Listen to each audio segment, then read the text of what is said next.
رب العالمین والصلاة والسلام علی خیر خلقہ محمد وآلہ الطیبین الطاہرین واللعن الابدی علی اعدائهم اجمعین۔ یہ بہار کی جلد نمبر 75 میں امام جعفر صادق علیہ السلام کی طرف منسوب ایک پرانی روایت ہے، اس کا ایک حصہ یہ ہے: علیکم بالصدق وإیاکم والکذب۔ یہ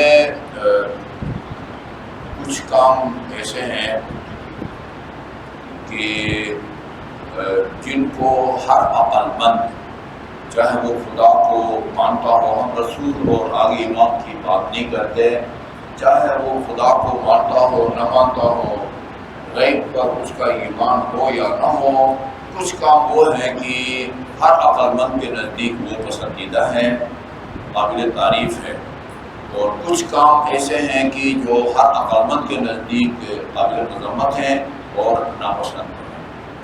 جو کام ہر عقل مند کے نزدیک پسندیدہ ہے وہ سچ بولنا ہے، اور جو کام ہر عقل مند کے نزدیک ناپسندیدہ ہے، قابل مذمت ہے، بری صفت ہے، وہ غلط بیانی کرنا ہے، جھوٹ بولنا ہے، یعنی واقع اور حقیقت کے خلاف بات کرنا۔ یہ دونوں کے دونوں ایک ہر عقل مند کے نزدیک قابل تعریف ہے، اور دوسری بات ہر عقل مند کے نزدیک قابل مذمت ہے۔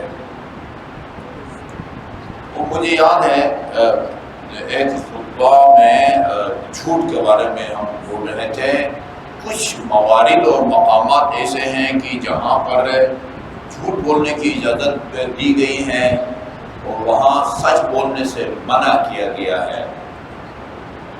جہاں آپ کے جھوٹ بولنے کے نتیجے میں دو آدمیوں میں صلح ہوتی ہو، وہاں جھوٹ بولنے کی اجازت دی گئی ہے، بلکہ بعض اوقات جھوٹی قسم کھانے کی بھی جو ہے نا وہ اجازت دی گئی ہے۔ وہ استثنائی وہ آپ کہیں یا اسپیشل کیس ہوتے ہیں جہاں پر جھوٹ بولنے کی اجازت دی گئی ہے۔ عام حالات میں سچ بولنا پسندیدہ عمل ہے اور جھوٹ بولنا ناپسندیدہ ہے۔ اسی لیے فرمایا علیکم بالصدق وإیاکم والکذب، سچ بولا کرو اور جھوٹ سے پرہیز کیا کرو، اور یہ کہ یہ جھوٹ جو ہے وہ تمہیں زیب نہیں دیتا۔ اکثروا ذکر الموت،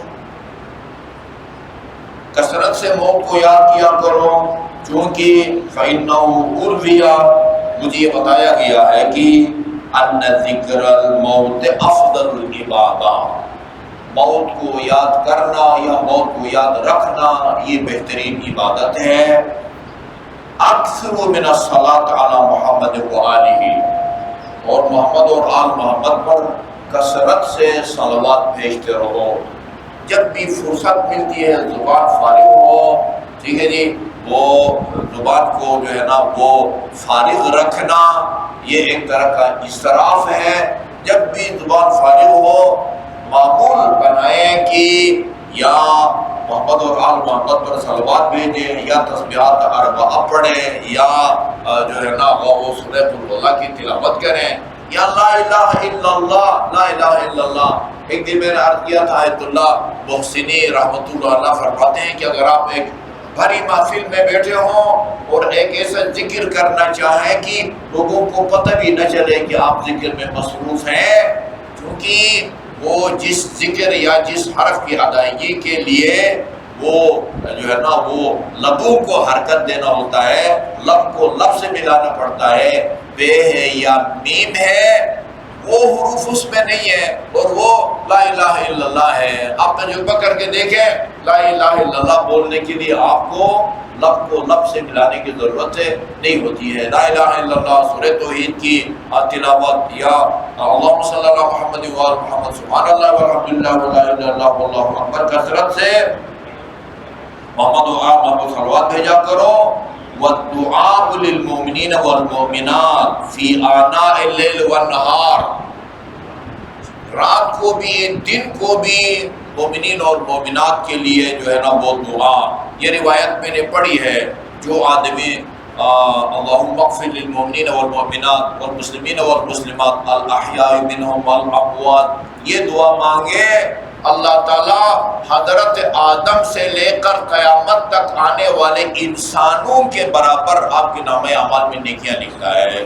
یہ تقریباً ہم سب کو یاد ہے، ہر نماز میں بھی پڑھتے ہیں، نماز جنازہ میں بھی پڑھتے ہیں، اللہم اغفر للمؤمنین والمؤمنات والمسلمین والمسلمات الاحیاء منہم والاموات۔ آگے بھی ہے تاخیر اللہم بیننا و بینہم، جو روایت پڑھی ہے اس کے اندر یہ نہیں ہے، بس اتنا ہی پڑھیں اللہم اغفر للمؤمنین والمؤمنات والمسلمین والمسلمات، مومنین مومنات، مومن مرد اور مومن عورتیں، مسلمان مرد اور عورتیں جو مرحوم ہیں یا ان کو بھی اور جو زندہ ہیں بھی ان کو بھی بخش دیں۔ ہاں یہ بیٹھے بیٹھے لا علمی کی وجہ سے جو ہے نا وہ انسان خسارے میں رہتا ہے۔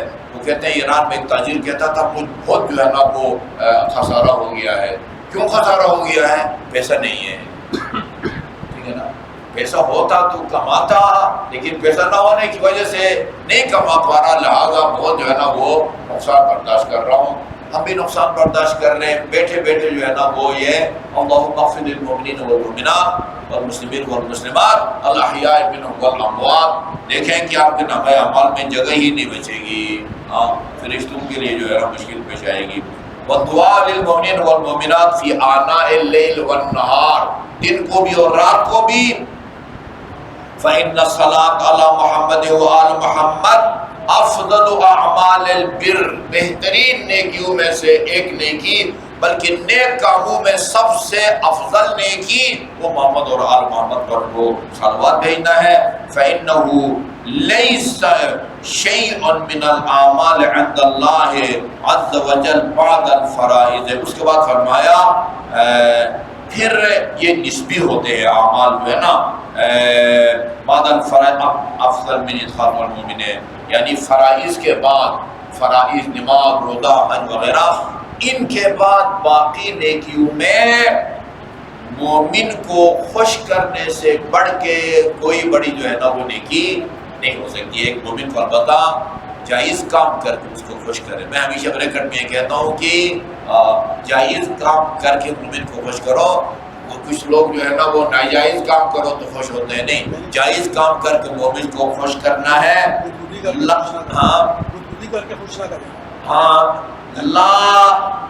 لا تدعو العمل الصالح والاجتهاد في العبادت اتکالا علی حب آل محمد۔ وقت کا تقاضا ہے، یہ جو امام کا فرمان ہے نا، یہ وقت کا تقاضا ہے، اس فرمان کو عام کرنا یہ وقت کا تقاضا ہے۔ فرماتے ہیں کہ آل محمد کی محبت پر بھروسہ کر کے اپنی عبادات کو اور عملی جد جہاد کو ترک مت کرو۔ سیدھی سیدھی بات ہے بھائی، ہمارے دل میں محمد و آل محمد کی محبت ہے، لہذا ہمیں عبادت کی کوئی ضرورت نہیں ہے، عمل کی کوئی ضرورت نہیں ہے، عملی جد وہ امیر المؤمنین نے فرمایا بھائی وہ جو ہے نا وہ جد و جہاد کے ذریعے جو ہے نا اپنے امام کی اعینونی بورع و اجتہاد، عملی جد و جہاد اور پرہیزگاری کے ذریعے اپنے امام کی مدد کرو اور اس کی نصرت کو تعاون کرو۔ جی دونوں باتیں ہیں، یعنی عمل صالح کو اور عملی جد و جہاد کو محمد اور آل محمد کی محبت پر بھروسہ کر کے۔ آل محمد کی محبت وہ نماز کا متبادل نہیں ہے، زکوٰۃ کا متبادل نہیں ہے، حج کا متبادل نہیں ہے۔ ہاں یہ قبول اس وقت تک نہیں ہوں گے جب تک آپ کے دل میں محمد اور محمد کی محبت بلکہ بارہ محبت ان کی ولایت نہ ہو، کیونکہ یہ محبت جو ہے نا وہ بہت سارے لوگ آل محمد سے کرتے ہیں لیکن ان کے اطاعت گزار نہیں ہیں، ان کو اپنا پیشوا نہیں مانتے۔ اسی طرح الٹ بھی ہے، کچھ ایسے لوگ بھی ہیں لا تدعو حب آل محمد والتسلیم لامرہم اتکالا علی العبادات، اور اپنی عبادات پر بھروسہ کر کے آل محمد کی جو محبت ہے اس سے بھی دستبردار یا اپنا آپ کو بے نیاز نہ سمجھو۔ نہ محبت کی وجہ سے اپنے آپ کو عبادات سے بے نیاز سمجھو، نہ عبادت کی وجہ سے محمد اور آل محمد کی محبت یا ان کی ولایت سے اپنے آپ کو وہ کرو، کیونکہ فَإِنَّهُ لَا يُقْبَلُ أَحَدُهُمَا دُونَ الْآخِرِ، کیونکہ یہ دونوں لازم ملزوم ہیں، ایک کے بغیر دوسرا یہ قابل قبول نہیں ہے۔ وصلی اللہ علیہ محمد وآلہ الطاہرین۔